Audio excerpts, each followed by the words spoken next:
a todas y a todos. Hoy les presentamos Conferencias Científicas.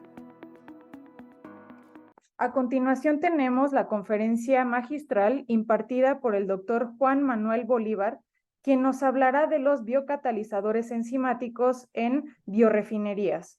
El doctor nos acompaña desde la Universidad Complutense de Madrid, España.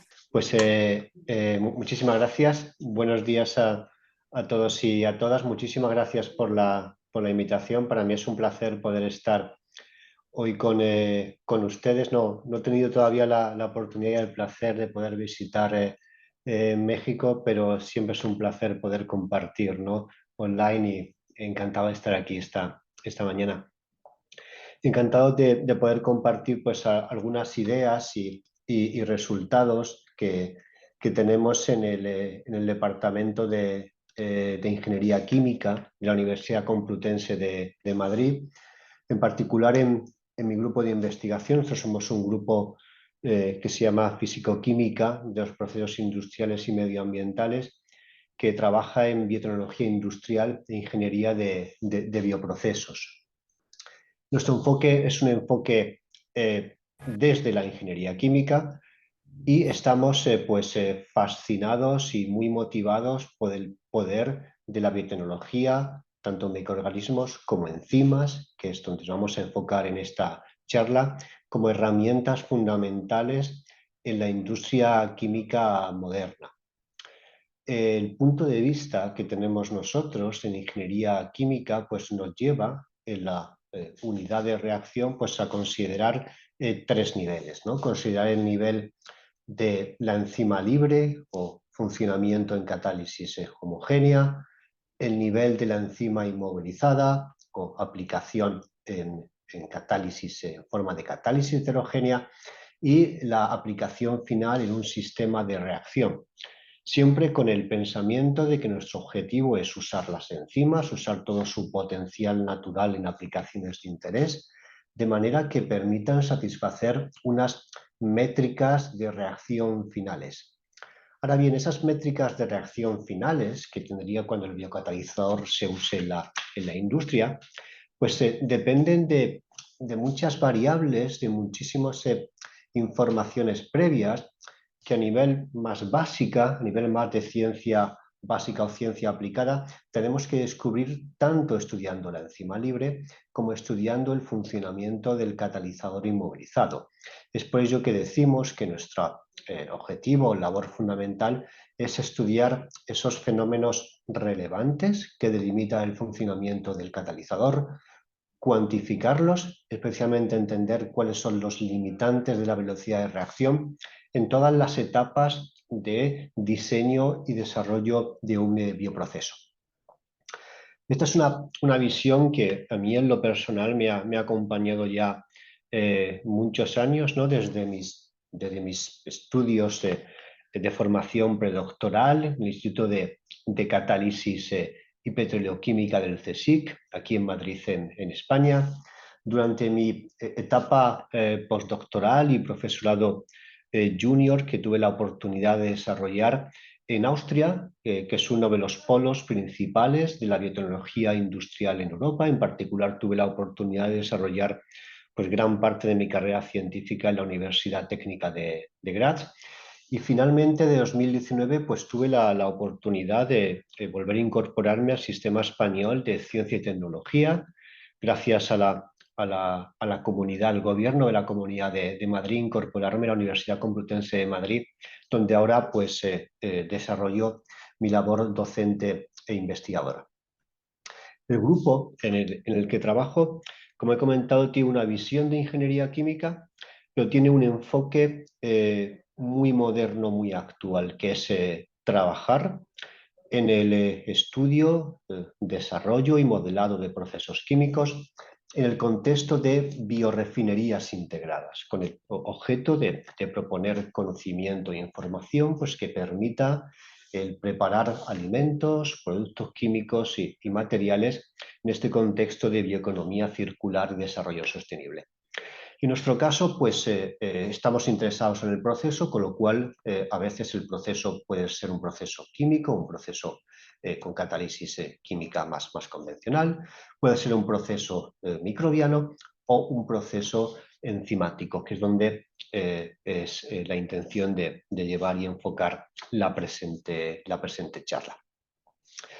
El punto de partida de las transformaciones químicas y bioquímicas, otro grupo de investigación, son los residuos, ¿no? La biorefinería integrada moderna, la gran oportunidad, especialmente para regiones y países con gran importancia del sector primario, agricultura y de la industria alimentaria, es usar residuos que se producen en el campo, residuos que se producen en la fabricación de alimentos o en el uso de alimentos, y usarlos como materia prima renovables, pues para satisfacer los grandes tres pilares de la producción tecnológica química, como uno son los biofueles o energía, dos los materiales y tres los productos químicos variados que forman parte de todo el entramado de la industria química moderna. Aquí las fotos tienen pues, algunos ejemplos, como la paja de arroz, residuos que vienen de la industria alimentaria, como pulpa de naranja, o residuos que vienen, por ejemplo, de la fabricación de vino, tóxicos muy importantes en particular en España, y que suponen pues, una gran oportunidad a la hora de usarlos como materia prima renovable en procesos químicos modernos. Ahora bien, nuestro punto de vista desde ingeniería de procesos nos lleva a dos visiones en particular. Una es la visión de las etapas del proceso, y la otra es la visión de las etapas de diseño del proceso, ¿no? En la visión de las etapas del proceso, pues tenemos que identificar las operaciones unitarias de pretratamiento de la materia prima, operaciones unitarias de la reacción química o bioquímica propiamente dicha, y por supuesto las operaciones de separación, con un enfoque centrado de que la cuantificación, bien cuantificación en intensidad másica, es decir, concentraciones que podemos alcanzar en el reactor, concentraciones que podemos alcanzar en la preparación de la materia prima, son claves desde el punto de vista de un posible éxito del proceso. Y luego la variable tiempo, o sea, la velocidad con la cual se van a transformar estas materias primas a través de la cadena de producción. Es el primer enfoque de importancia en ingeniería de procesos. Y el segundo, para poder proponer qué tipo de operación unitaria, qué tipo de reacción, qué tipo de catalizador, lo que tenemos que hacer es que tomar siempre muchas decisiones, ¿no? Decisiones relativas a cómo preparo mi materia prima, qué catalizador voy a usar, con qué características, qué reactor voy a usar, con qué características, y finalmente cómo voy a ser capaz de purificar o aislar el producto de interés. En esta charla vamos a concretar biorefinerías centradas en enzimas, y vamos a concretar en la etapa de reacción y etapa de diseño del catalizador, y un poquito al final en la etapa de integración del catalizador en el reactor. Y para ello vamos a dividir, ¿no?, de manera muy general el tipo de transformaciones enzimáticas que tenemos que abordar en biorefinerías desde un punto de vista muy clásico, ¿no? Es decir, por una parte tenemos procesos degradativos o procesos de depolimerización de la materia prima, pues para dar lugar a los monómeros o químicos principales que luego se van a usar para otro tipo de procesos. La visión más sencilla, la visión más clásica, la visión que sigue siendo totalmente actual, pues es pensar en biomasa lignocelulósica, que tenemos que someter primero a tratamientos físicos y químicos y posteriormente a tratamientos enzimáticos de hidrólisis, pues para transformar la celulosa al final en celobiosa y en glucosa, para transformar la hemicelulosa al final en monómeros fundamentalmente de siloxa por acción de diferentes cócteles enzimáticos. Y el tercer gran grupo de la biomasa lignocelulósica, como es la lignina, una depolimerización no solamente hidrolítica, sino con un componente oxidativo o redox bastante importante para obtener monómeros fenólicos que van a ser la base de toda la industria química fenólica usando materiales renovables. Todo el expertise aplicado a estas tareas de polimerización enzimática, pues se basa fundamentalmente en lo que sabemos en toda la historia de aprender a depolimerizar biomasa lignocelulósica, pero obviamente es fácilmente extendible, al menos toda la metodología, toda la fenomenología, a la depolimerización de otros polímeros naturales, otros polímeros sintéticos. Al final de la presentación daría pues algunas pinceladas a lo que me refiero respecto a polímeros sintéticos. Esta es una visión clásica de la tecnología, de la labor de la tecnología enzimática en la biorefinería, y luego hay una labor, un enfoque que sería el sintético, ¿no? Aquí las enzimas no van a participar en cadenas de degradación, de polimerización. Lo que van a participar es en transformaciones de moléculas, de monómeros, para obtener materiales o productos químicos, ¿no? Si intentamos transformar la idea de una refinería tradicional en una biorefinería, pues de la materia prima obteníamos nuestros monómeros, y esos monómeros, en transformaciones microbianas o enzimáticas, se van a transformar pues, en todos los químicos y materiales que necesitamos los humanos en nuestra civilización moderna. Obviamente aquí el abanico de transformaciones bioquímicas es inmenso. En particular, el tipo de transformación química en el que me gustaría centrarme en esta charla y que forma parte del gran interés que tenemos en nuestro grupo de investigación son transformaciones oxidativas dependientes de oxígeno. Las oxidaciones son gran parte de las reacciones que tienen lugar en la refinería tradicional y van a ser transformaciones absolutamente esenciales también en la biorefinería moderna, ¿no? Por dar algunos ejemplos, estamos hablando de reacciones catalizadas por enzimas tales como carbohidrato oxidasas, que son muy importantes en la transformación específica de azúcares, puede ser glucosa, puede ser galactosa o puede ser en productos procedentes de la deshidratación de azúcares, como es la valorización de furfurales, donde también la galactosa oxidasa tiene un papel fundamental, y por supuesto las polifenoloxidasas o otras oxidasas que van a tener un papel fundamental en la valorización de los monómeros o oligómeros resultantes de la degradación o depolimerización de la lignina. En esta charla, el enfoque que me gustaría dar está basado, como les he dicho, en nuestra visión de ingeniería de procesos, y los ejemplos que vamos a abordar pues, han sido posibles gracias a dos proyectos que me gustaría brevemente agradecer y comentar. Uno es un proyecto europeo, una red de doctorado que estaba llamada pues, al diseño de catalizadores multienzimáticos para ser capaz de transformar algunos de estos monómeros procedentes de la valorización de biomasa en productos de interés, ¿no? Fundamentalmente lo que nos va a interesar en el contexto de esta charla, pues la valorización del hidroximetilfurfural mediante procedimientos de oxidación.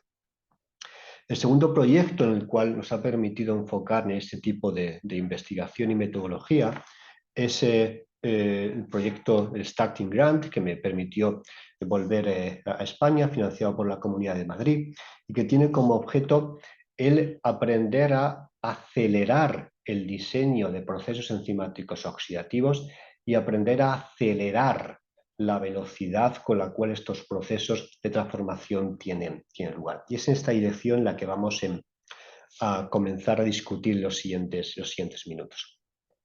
Como os he comentado al comienzo, nuestra visión de ingeniería de las biotransformaciones, pues tenemos la visión de catálisis homogénea enzima libre, la visión de catálisis heterogénea enzima inmovilizada y la visión del reactor, con múltiples aspectos en relación con la cinética de estabilidad que nos van a permitir finalmente proponer pues, un sistema con una garantía de transformación eficiente y rápida en un reactor. Cuando hablamos de transformaciones oxidativas, tenemos un inconveniente o una fascinación investigadora adicional, y es que el oxígeno molecular es un sustrato de esa transformación, con lo cual la relación ahora de cómo es la afinidad de una enzima por un sustrato que es un gas, que va a estar disuelto con una concentración baja en el líquido en el cual está teniendo lugar la transformación, representa un punto de vista muy interesante a estudiar porque es una de las limitaciones de la eficiencia de la catálisis homogénea. Si tenemos la enzima inmovilizada en un sólido, pues tenemos un inconveniente paralelo o parecido, cómo es la velocidad a la cual el oxígeno molecular es capaz de difundir en el sólido en el cual está la enzima inmovilizada, cómo esa velocidad de difusión limita esas propiedades de velocidad y de actividad dadas por el catalizador.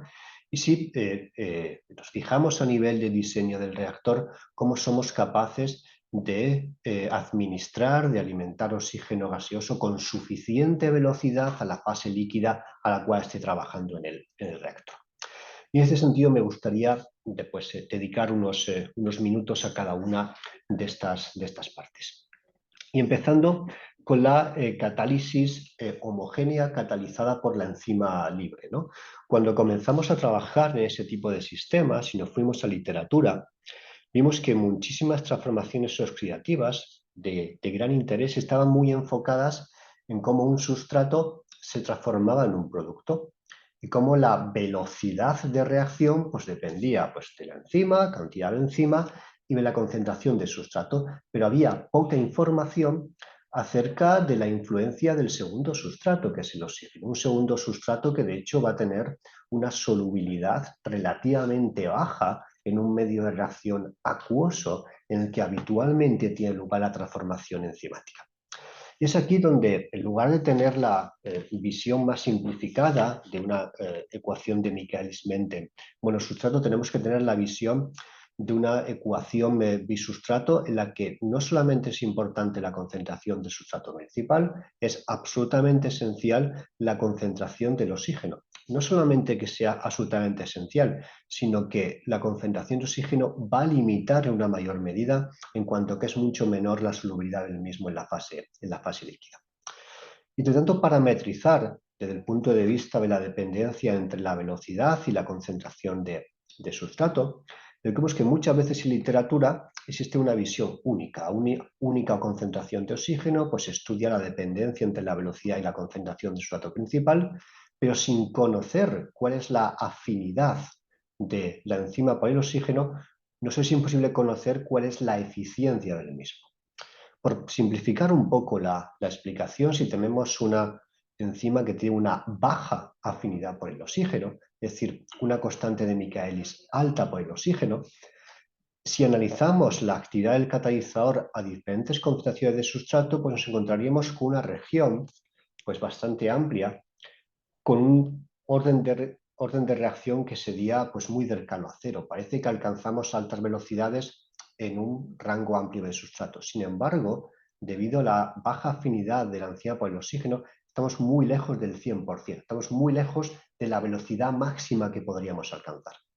Si nos encontramos con una enzima que tiene una gran afinidad por el oxígeno, una constante Michaelis muy baja, pues la visión es completamente opuesta. Si analizamos solamente desde el punto de vista del sustrato principal, nos encontraríamos aparentemente en una situación más negativa, una mayor dependencia de la actividad respecto al sustrato principal, solamente tendríamos orden cero a concentraciones bastante altas, pero desde el punto de vista de la eficiencia, desde el punto de vista de explotar todo el potencial catalítico de las enzimas inmovilizadas, estaríamos más cerca de ese 100%. Esto que les comento es un poco la visión un poco más negativa, es de la restricción que impone el oxígeno, la explotación de todo el potencial catalítico de una enzima oxidasa. La visión más optimista es que si conocemos muy bien cuál es esta constante de afinidad, esta constante de Michaelis de la enzima por el oxígeno, y somos capaces de alimentar correctamente el reactor y el catalizador con cantidad suficiente de oxígeno, podemos alcanzar intensificación de la reacción, es decir, obtener velocidades mucho más altas de lo que estamos limitados trabajando con la solubilidad del mismo en medio líquido. Como corolario de esta parte, lo fundamental es entender muy bien cuáles son las variables que están interviniendo en la ecuación cinética. Es insuficiente el punto de vista del sustrato principal.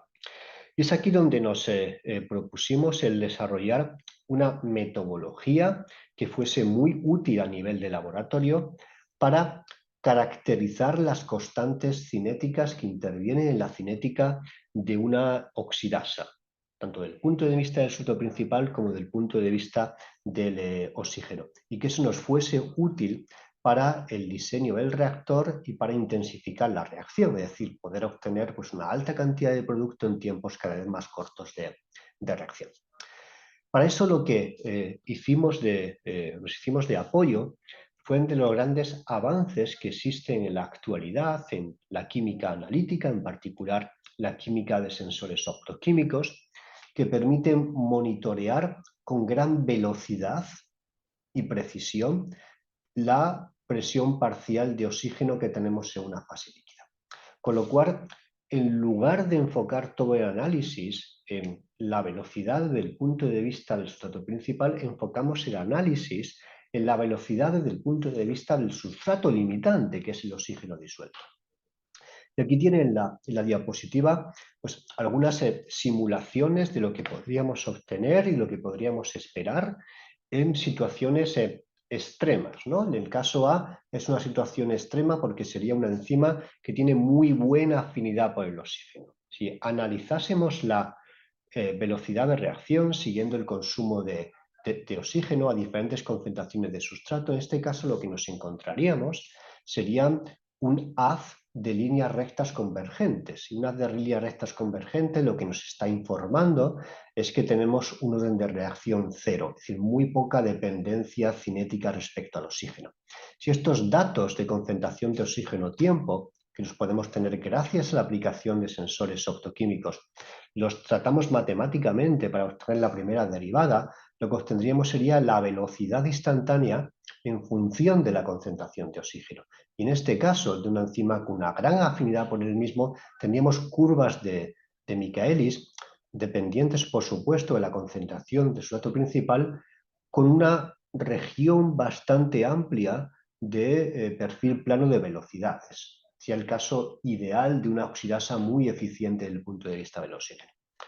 En el otro extremo, si tenemos una oxidasa con una afinidad muy pobre por el oxígeno y medimos la velocidad de reacción, el consumo de oxígeno en función del tiempo a diferentes concentraciones de sustrato principal, lo que nos encontraríamos serían curvas, ¿no? Idealmente, en el caso más negativo, estas curvas serían pues una exponencial, una monoexponencial, que mediante calculando la primera derivada nos encontraríamos una dependencia entre la velocidad y la concentración de oxígeno en la que ni siquiera se puede observar la saturación característica de Michaelis-Menten. Tendríamos más bien en la curva de velocidad respecto a la concentración de oxígeno, pues un haz de rectas convergentes que nos indicaría una alta ineficiencia en el uso de la enzima y una gran responsabilidad a la hora del diseño del reactor. Aquí cualquier disminución de la concentración de oxígeno accesible a la enzima lo tenemos que pagar con una disminución de la eficiencia de uso del catalizador. Tradicionalmente, lo que se solía encontrar y se suele encontrar pues, en publicaciones y en monografías que estudien oxidasas es el punto de vista aislado de los dos sustratos, ¿no? Aquí tiene la parte izquierda un punto de vista muy clásico, que es el estudio de la actividad. Es un caso concreto, es una glucosa oxidasa, que es interesante para la valorización de glucosa y obtención de ácido glucónico. Pues el punto de vista clásico de cómo aumenta la actividad cuando aumento la concentración del sustrato principal. Tengo una curva simple de Michaelis-Menten donde puedo calcular unos parámetros cinéticos aparentes. Y son aparentes porque son insuficientes, porque está hecho a una concentración fija de oxígeno, realmente solubilidad. El otro punto de vista que ahora es posible gracias a los sensores optoquímicos, pues sería el analizar la velocidad solamente en dependencia de la concentración de oxígeno. Tendríamos pues una aproximación a la dependencia, a la pseudodependencia de Michaelis-Menten, de la cual se calcularía pues una constante de Michaelis aparente respecto al oxígeno. Pero hecho a una concentración fija de glucosa, también insuficiente. Aún así, este estudio aislado de dependencia respecto al sustrato principal pues nos ha sido útil, ¿no? Para tener una primera aproximación pues, del estudio de 4 enzimas o 4 familias de enzimas de interés en biorefinería, como es la glucosa oxidasa, que presenta constantes de Michaelis aparentes altas para la glucosa, la galactosa oxidasa, también con constantes de Michaelis altas respecto a la galactosa, polifenoles oxidasas como la lacasa, que presenta una constante de Michaelis más baja respecto al fenólico de interés, en este caso el estudio está hecho frente al catecol, y una tiroxinasa que presenta una constante de Michaelis pues, relativamente baja respecto a la tirosina. Desde el punto de vista del oxígeno, repito, gracias a esta tecnología de sensores optoquímicos, pues lo podemos hacer de manera equivalente para glucosa oxidasa, galactosa oxidasa, lacasa y tiroxinasa y sacar conclusiones, extraer conclusiones de en qué rango se van a encontrar estas pseudoconstantes de Michaelis-Menten para el oxígeno. Es un estudio interesante con 2 puntos de vista insuficientes, pero que la suma puede ser interesante para empezar a conocer el proceso. Sin embargo, si lo que queremos es tener una única ecuación que esté basada en constantes intrínsecas, que nos permita explicar cualquier combinación de la concentración de los 2 sustratos de interés, lo que tenemos que hacer es tomar todos nuestros datos experimentales, pues concentración de oxígeno-tiempo, y hacer una regresión no lineal de manera que ajustemos los datos simulados de oxígeno-tiempo a los datos experimentales. Si hacemos eso, pues podemos calcular la velocidad máxima de la enzima, podemos calcular la constante de saturación respecto al sustrato principal y podemos calcular la constante de saturación, la constante de afinidad de Michaelis de la enzima respecto al oxígeno. Aquí tienen una tabla resumen de estas 4 enzimas, aparte de su interés, son interesantes porque para nosotros supuso el situar los 4 vértices cinéticos de los 2 sustratos, ¿no? Tenemos el caso de una glucosa oxidasa que presenta una constante de Michaelis alta para la glucosa, pero muy alta respecto al oxígeno. Este valor de constante de Michaelis para el oxígeno pues es 3 veces superior a la solubilidad del oxígeno en un medio acuoso a presión atmosférica y temperatura ambiente. Galactosa oxidasa, una constante de Michaelis 5 veces superior a la solubilidad del oxígeno. Esta enzima necesita un diseño extremadamente delicado que garantice una concentración suficiente si queremos tener una velocidad de reacción pues, alta, un uso eficiente de la misma. La casa, pues una constante de afinidad por el oxígeno en torno a la solubilidad, y tiroxinasa, pues una constante de afinidad tan alta que representa una enzima relativamente sencillo en diseñar catalizadores y reactores. Una vez que conocemos estas constantes cinéticas, podemos hacer simulaciones o situar la ineficiencia de las mismas, y aquí tiene un resumen muy sencillo. Si yo ahora represento la eficiencia de uso de la enzima, de la velocidad máxima entre 0 y 1, frente al sustrato principal, pues como les he comentado, respecto a la tirosinasa, hagamos como lo hagamos, vamos a estar muy cerca del 100%, muy cerca de la máxima explotación de la velocidad máxima. Sin embargo, con la glucosa oxidasa, con la lactosa oxidasa, estamos muy lejos. No estamos usando la capacidad natural de estas enzimas de manera adecuada. No, al menos si usamos medios acuosos con una baja concentración de oxígeno.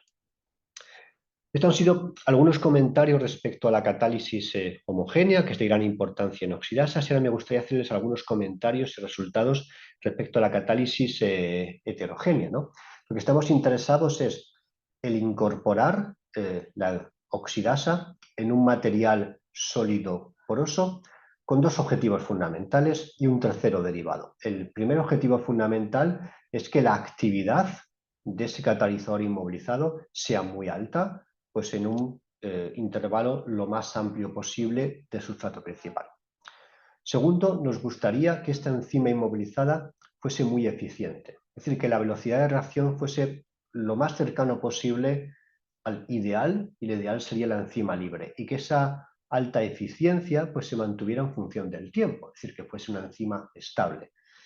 Si yo combino un catalizador que es muy activo con un catalizador que es muy estable, tengo pues, un tercer objetivo de proceso satisfecho, es que voy a obtener una alta concentración de producto en tiempos cada vez más cortos. Es decir, voy a ir en la dirección de intensificación de la reacción. Las preguntas claves: ¿qué herramientas tenemos, qué decisiones tenemos que tomar con el objetivo de poder tener estos catalizadores, ¿no? Pues que sean muy activos y que sean muy estables? Simplificando mucho el proceso de diseño de un catalizador inmovilizado, podemos tomar tres tipos de decisiones. Podemos elegir la enzima o características de la enzima, pues en colaboración con campos como la microbiología, biología molecular, ingeniería de proteínas, es decir, un catalizador enzimático libre con unas mejores propiedades de partida. Podemos escoger el material de inmovilización, lo cual tiene muchísimas consecuencias en la aplicabilidad o en el carácter práctico, fundamentalmente en el tipo de reactor que podemos escoger. Y tercera gran decisión o grupo de decisiones es qué mecanismo físico o químico vamos a implementar para incorporar esa enzima, esa biomacromolécula en el interior, en la superficie del sólido que va a constituir el catalizador final. La cantidad de enzima que podemos incorporar en el sólido pues depende bastante del sólido y depende de la química de inmovilización que vayamos a usar. La estabilidad del catalizador pues depende bastante también de la interfaz entre la química de inmovilización y el material que vayamos a usar. Y la actividad, es decir, la eficiencia con la cual yo pueda usar finalmente la enzima, pues depende obviamente de la enzima, características iniciales, química de inmovilización y el sólido. Vamos a intentar dar algunas pinceladas con resultados de cada uno de estos aspectos elementales, partiendo de la base de que el comportamiento en actividad de un catalizador y el comportamiento final en un reactor va a venir determinado por características estructurales del mismo. Que hoy en día, a pesar de que hay muchísimos avances que van en la dirección de poder caracterizar a nivel estructural una enzima inmovilizada, estamos muy lejos. Todavía estamos muy lejos de ese punto y la manera de modular la estructura de una enzima inmovilizada sigue teniendo un componente muy empírico, muy experimental. Afortunadamente tenemos a disposición, como consecuencia del trabajo de varias generaciones de investigadores en biocatálisis con enzimas inmovilizadas, muchísimas metodologías para preparar diferentes catalizadores que mediante modulación de esa estructura van a dar lugar a diferentes propiedades. Los ejemplos que les voy a mostrar, hemos escogido algunas químicas de inmovilización muy sencillas, por ejemplo, la inmovilización sobre soportes activados en grupos gliosil, que pensamos que era muy interesante para la lactosa oxidasa, la inmovilización en soportes activados con grupos vinilsulfona, que es un grupo funcional electrófilo muy interesante para promover una unión covalente muy rápida y eficiente con nucleófilos situados en la superficie de la enzima, que pensamos que sería muy interesante para la lactosa oxidasa. Y dos químicas de inmovilización basadas en una absorción reversible pero muy fuerte de la enzima en la superficie del material. Una es basada en la activación del material con politienimina, que es interesante, pensamos que es interesante para glucosa oxidasa, lacasa y tiroxinasa, para promover puentes catiónicos con residuos glutámicos y asparticos en la superficie. Y la activación de la superficie con un polímero de transulfato, carga negativa, que pensamos que era muy interesante pues para promover la inmovilización de la lactosa oxidasa a través de residuos de lisina o arginina, es decir, residuos que van a estar cargados positivamente en las condiciones de inmovilización. Por concretar solamente en una enzima y hacer pues una discusión un poco más sistemática, nos vamos a centrar en la galactosa oxidasa y en la movilización sobre grupos gliosil, inmovilización sobre grupos vinilsulfona, inmovilización en grupos de transulfato. Y el tipo de caracterización convencional, pero aún así muy útil que podemos hacer, significa estudiar tres parámetros fundamentales, ¿no? En la primera fila tiene inmovilización en soportes activados con grupo gliosil, segunda fila inmovilización en soportes activados con grupos vinilsulfona y tercera fila inmovilización en soportes activados con dextran sulfato. Primera columna es un tipo de soporte, es agrosa, segunda columna es otro tipo de soporte poliacrílico, pero bueno, es tan relevante en lo cual le quiero hacer el énfasis. El énfasis que quiero hacer es observar los 3 parámetros fundamentales de inmovilización que fueron estudiados y la variable que se usó como variable de diseño. La variable de diseño es preparar catalizadores con diferente carga de proteína dentro del material. Para cada caso estudiamos 3 parámetros fundamentales. Uno es el rendimiento de inmovilización, que es cercano al 100% o al 100% para las 2 químicas de inmovilización covalentes, y que sin embargo el rendimiento de inmovilización iba disminuyendo a medida que aumentábamos la oferta de enzima, a medida que aumentábamos la carga que queríamos tener sobre el sólido en la inmovilización que viene dada por un fenómeno reversible de absorción, lo cual es relativamente lógico. Segundo parámetro importante de inmovilización es la actividad, la velocidad de reacción proporcionada por el catalizador, que en una situación ideal lo que deberíamos encontrarnos es una línea recta, una relación totalmente proporcional entre el aumento de la carga enzimática y el aumento de la velocidad. Esto, sin embargo, casi nunca es cierto para enzimas y especialmente casi nunca es cierto para enzimas dependientes de oxígeno. Lo habitual es que tengamos algunos puntos iniciales en los que sí existe cierta proporcionalidad y al final, a partir de cierta carga, lo que existe es una saturación de actividad, una situación en la que cada vez se gana menos actividad, aún estemos ofreciendo una mayor cantidad de proteína. Este parámetro de actividad se puede ver de otro punto de vista. Si ahora dividimos esta actividad del catalizador entre la actividad máxima que tendría el mismo, obtenemos lo que se denomina factor de eficacia, que es lo que tienen en la línea negra. Obviamente, cuando tenemos un catalizador en el que hemos ofrecido una baja carga de proteína, obtenemos el factor de eficacia más alto. A medida que ofrecemos más carga de proteína, ¿tenemos un catalizador más activo? Sí, pero pagamos un precio. Pagamos el precio de que estamos usando más ineficientemente el catalizador. Esto, que es muy habitual para casi todas las enzimas, es muchísimo más claro en enzimas dependientes de oxígeno. Si intentamos resumirlo a nivel de los diferentes fenómenos que están dando lugar a este comportamiento, y nos centramos en esta eficiencia del catalizador cuando tengamos una baja carga de proteína interior del sólido, si la inmovilización fuese perfecta, es decir, si no hubiese ninguna consecuencia negativa estructural de la proteína cuando se inmoviliza, empezaríamos en factores de eficacia muy cercanos a 1. Cuando en nuestra gráfica estamos empezando a factores de eficacia muy inferiores a 1, el factor limitante del diseño del catalizador es que la inmovilización está fallando, y cuando está fallando, pues tengamos una distorsión estructural muy negativa para esa enzima inmovilizada. A medida que aumentamos la carga, la cantidad de proteína depositada en el material, por supuesto vamos a pagar un precio de disminución de la eficiencia. Ese precio podemos estar más altos o podemos estar más bajos. Si estamos en una situación más o menos alta, con factores de eficacia más o menos altos, tenemos una situación ideal de inmovilización y solemos decir que no tenemos problemas de acceso de la velocidad del oxígeno al interior del catalizador. Sin embargo, si tenemos una alta limitación difusional de acceso del oxígeno al interior de la partícula, nuestra curva de factor de eficacia nos va a desplazar a valores cada vez más cercanos a 0 a medida que aumentamos la carga de proteína. Esto simplemente es una especie de mapa que nos ayuda en la dirección de poder identificar cuáles son los factores limitantes que están detrás.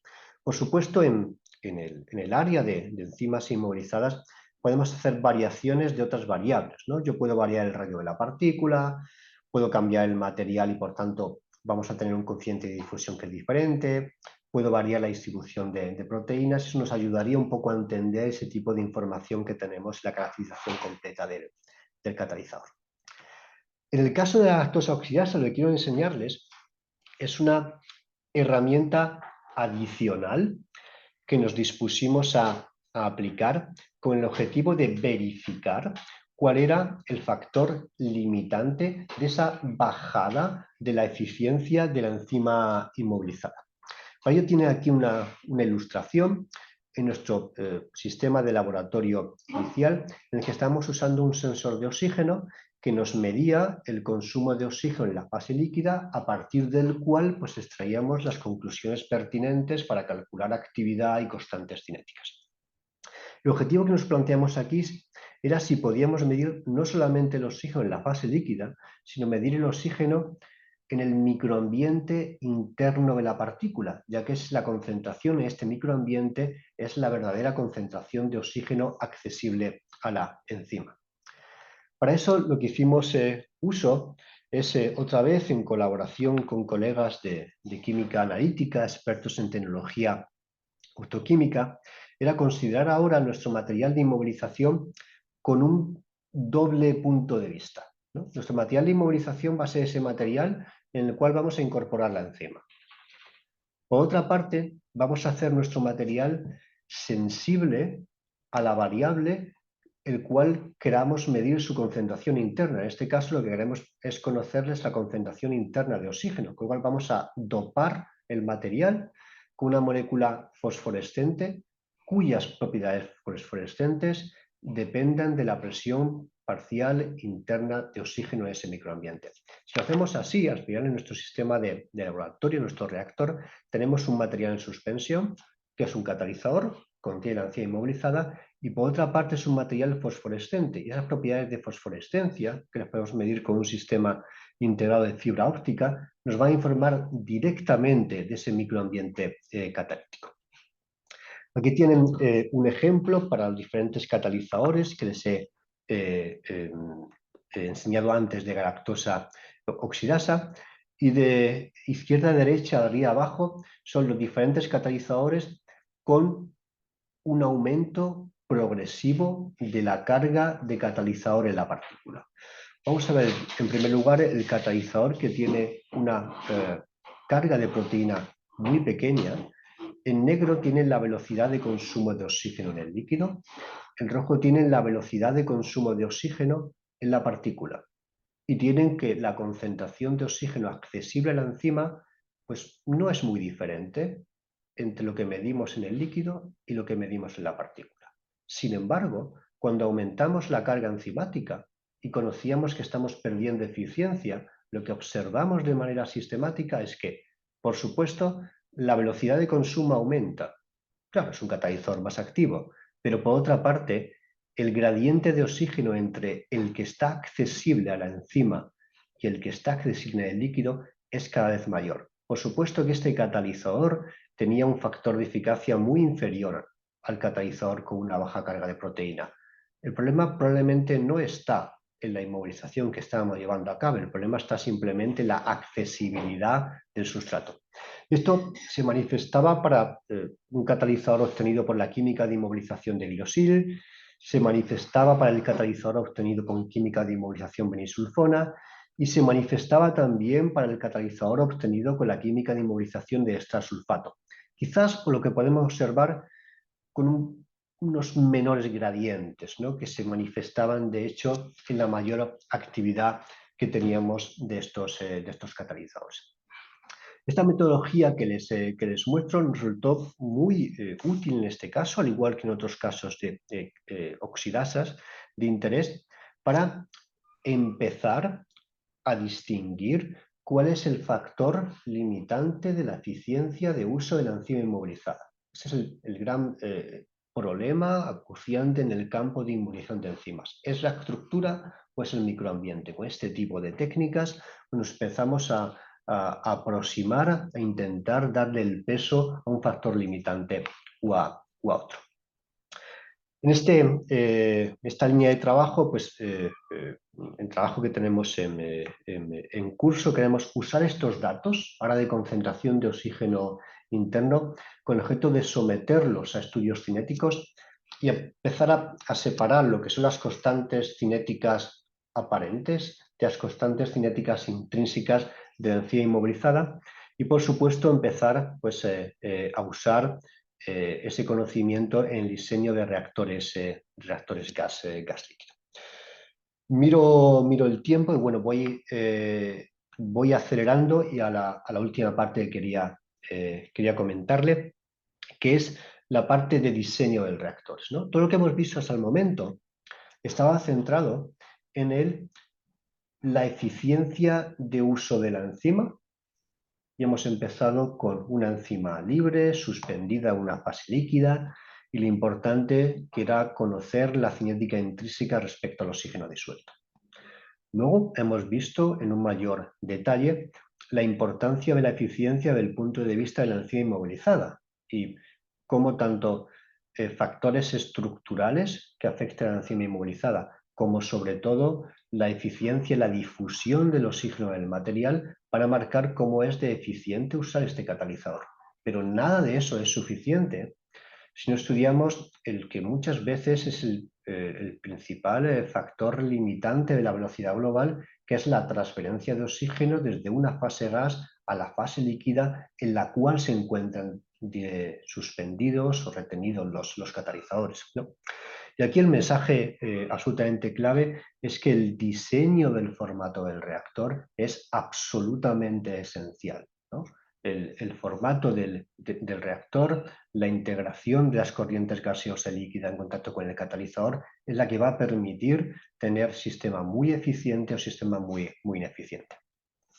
Lo habitual con oxidasas inmovilizadas pues es usar sistemas de reacción pues, muy parecidos o los mismos que se usan en cultivos microbianos, ¿no? Y esos cultivos pues trabajando con velocidades de reacción relativamente bajas. Aquí tienen un ejemplo de una reacción catalizada por la glucosa oxidasa. Nos vamos a escala de tiempo de varias horas. Una reacción catalizada por la lactosa oxidasa. Nos vamos a escala de tiempo de varias horas. Pues el comprobar que lo que esperamos desde el punto de vista de nuestra cinética se corresponde con el comportamiento del reactor. Pero estamos en varias horas de reacción. Esto para una reacción enzimática moderna, intensificada, acelerada, es demasiado tiempo. Nos podemos plantear, pues, tener también sistemas de tanque agitado en el que vamos progresivamente aumentando el coeficiente de transferencia volumétrica gas líquido para acelerar las reacciones. Aquí tiene un ejemplo, ¿no? Pues trabajando con sistemas con un KLA más alto, conseguimos ahora pues, reducir ese tiempo de reacción. Antes era 24 horas, estamos en torno a un par de horas, ¿no? Aún así, desde el punto de vista exigente de la biocatálisis enzimática, es insuficiente, ¿no? En biocatálisis enzimática estamos acostumbrados a pensar en lugar de en términos de horas, a pensar en términos de minutos. Pensar en términos de minutos, desde el punto de vista de un reactor tanque agitado convencional, nos exigiría ir a valores del coeficiente volumétrico de transferencia de materia pues casi imposibles de tener. O en el punto de vista complementario trabajaríamos con una gran ineficiencia en el uso del catalizador que tenemos en suspensión. Hay diferentes herramientas o diferentes tendencias en la ingeniería de bioprocesos para solucionar este problema. Le voy a comentar solamente una de ellas y son lo que surgió hace 20-25 años en el área de la ingeniería química, los microreactores, ¿no? Los microreactores surgieron hace 25-30 años en ingeniería química y empezaron a usarse hace 15 años en biotecnología. Los bioreactores, los microreactores son reactores tubulares en los que tiene lugar una disminución sistemática de una dimensión característica. La dimensión característica que es interesante reducir en un reactor tubular es el diámetro del mismo. Si ustedes van a literatura van a encontrar pues, muchísimas ventajas potenciales en el uso de microreactores, pues desde mejorar el diseño de procesos, a implementación de procesos continuos o la intensificación de los mismos. Es en este sentido donde es posible demostrar que en reacciones gas-líquido, bien trabajando en sistemas tubulares cerrados o bien trabajando en sistemas tubulares abiertos, la disminución sistemática del diámetro del reactor va acompañado de una alta velocidad de reacción sin tener una limitación de la transferencia de materia. De hecho, quizás el mejor sistema de microreacción para sistemas gas líquido es posible demostrar valores de KLA que están muy por encima, varios órdenes de magnitud, de los valores que se pueden obtener en un tanque agitado, y así obtener pues, valores de transferencia de oxígeno y valores de velocidad más parecidos a lo de reacciones enzimáticas convencionales no limitados por el oxígeno.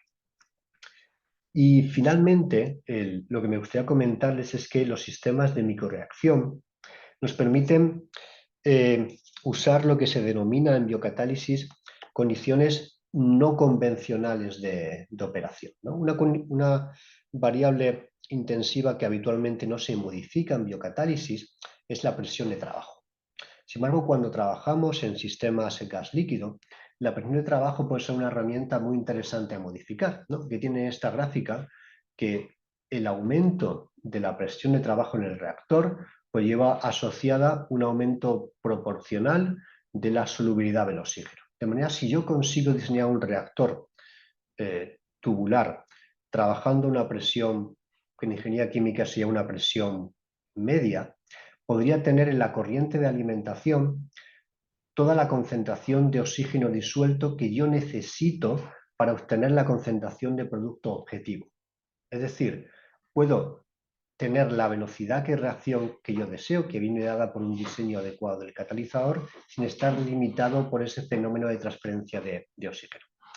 Esto se ha demostrado que es posible con gran seguridad y facilidad de control si usamos un microreactor. Si usamos un microreactor, aquí tiene el ejemplo de unos 14 mililitros, un mini reactor de lecho fijo, y lo acoplamos a una mini planta en la que tiene lugar una mezcla entre la corriente líquida, en la cual está el sustrato, y la corriente gaseosa, a una presión de trabajo tal que solubilicemos todo el oxígeno que necesitamos para transformar todo el sustrato que tengamos en la fase líquida.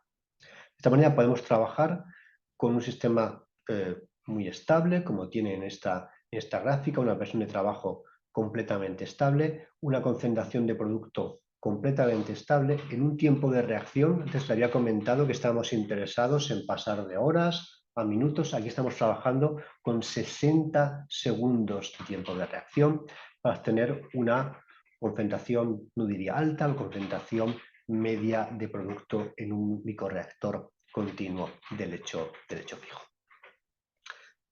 Por intentar resumir las diferentes pinceladas, lo que os he contado en esta presentación, nuestro objetivo, desde el punto de vista de la ingeniería de procesos aplicada a enzimas, es obtener pues, curvas de formación de producto-tiempo en las que la formación de producto esté lo más desplazado posible a tiempos más cortos, lo que se denomina en lenguaje moderno, en tecnología enzimática, intensificación de procesos.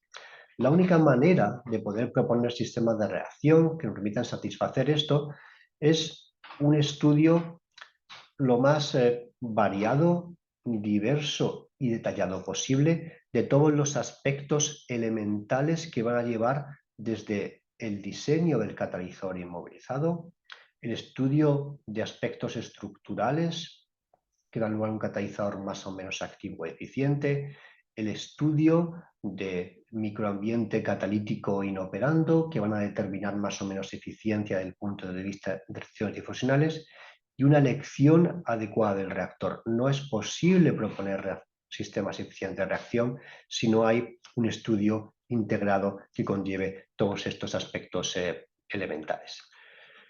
Con esto no quiero alargar más el tiempo, me gustaría finalizar dando las gracias pues, a todos mis compañeros, estudiantes y colegas del grupo de investigación, que como les he dicho somos el grupo Físico-Química de Procesos Industriales y Medioambientales. Estamos en el Departamento de Ingeniería Química de la Universidad Complutense de Madrid, donde espero verles presencialmente a algunos de ustedes, están invitados a conocernos.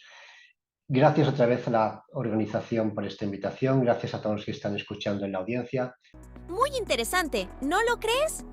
Cada día podemos aprender cosas nuevas y conocer un poco acerca del trabajo que realizan los científicos y las científicas, en beneficio de la sociedad y el ambiente. No te pierdas el contenido que la Socivi tiene para ti. No olvides suscribirte, darle me gusta y compartir. ¡Hasta la próxima!